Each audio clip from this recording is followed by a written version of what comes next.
রামভক্ত হনুমানকে নিয়ে ত্রিপুরা সিপিএম নেতা শঙ্কর প্রসাদ দত্ত এক বিতর্কিত মন্তব্য করে বসে।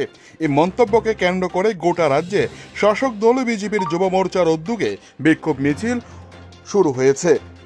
আগরতলার পর এবার উদয়পুরে বুধবারে বিকেল 5টা নাগাদ 31 রাধাকিশোরপুর মণ্ডলের যুব মোর্চার উদ্যোগে এক বিক্ষোভ মিছিল বের হয়।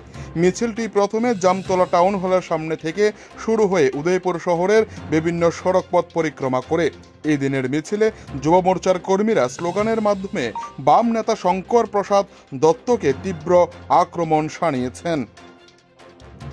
একই সাথে এদিন মিছিলটি পুনরায় জামতলা সিপিএমের দলীয় অফিসের সামনে এসে শেষ হয়।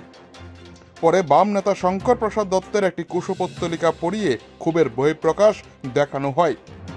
পরবর্তী সময়ে আরকেপুর মণ্ডলের যুব মোর্চার সভাপতি রাকেশ শীল সংবাদ মাধ্যমের সামনে বক্তব্য রাখতে গিয়ে বলেন, যেভাবে বাম নেতা এক বিতর্কিত মন্তব্য করেছে রাম ভক্ত হনুমানকে নিয়ে, তা কখনো এই ধরনের বক্তব্য মেনে নিতে পারছে না রাজ্যের শুভবুদ্ধি সম্পন্ন মানুষ। তাই আজকের দিনে দাঁড়িয়ে 31 রাধাকিশোরপুর বিধানসভা কেন্দ্রের যুব মোর্চার উদ্যোগে এই মিছিল সংগঠিত করা হয়েছে। এদিন বামীদেরকে হুঁশিয়ারি দেওয়া হচ্ছে আগামী দিনে যাতে এই ধরনের বক্তব্য না রাখা হয়। গোটা বিক্ষোভ মিছিলকে কেন্দ্র করে যুব মোর্চার কর্মীদের মধ্যে ব্যাপক সাড়া লক্ষ্য করা গিয়েছে উদয়পুরের বুকে। উদয়পুর থেকে নিজস্ব প্রতিনিধির রিপোর্ট, টিভি 100 বাংলা।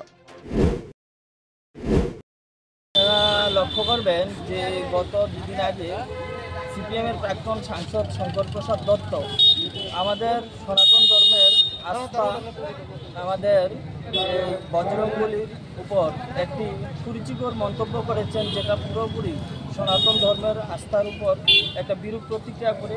যেই সিপিএম দল সারা বৎসর ধর্মবিরোধী কথা বলছে, সেই ধর্মবিরোধী কথা বলে সবসময় চলে এবং বিভিন্ন ধর্ম নিয়ে বিভ্রান্তিমূলক কুৎসা রটায়। তারই প্রতিবাদে যে উনি আমাদের বজরংবলীকে নিয়ে যে একটা কুরুচিকর মন্তব্য করছেন, তারই প্রতিবাদে আজকে 31 আরকেপুর মণ্ডল যুব মোর্চার উদ্যোগে আমরা আজকে উদয়পুর জামতলা থেকে আমাদের উদয়পুরের বিভিন্ন রাজপথ হয়ে আমাদের এই বিক্ষোভ কর্মসূচি পালন করছি। সেখানে আমাদের মধ্যে উপস্থিত রয়েছেন আমাদের 31 আরকেপুর মণ্ডলের সহসভাপতি তপন দাস মহোদয়, উপস্থিত রয়েছেন আমাদের রাজ্য কমিটির কিষাণ মোর্চার পান্নালাল সাহা।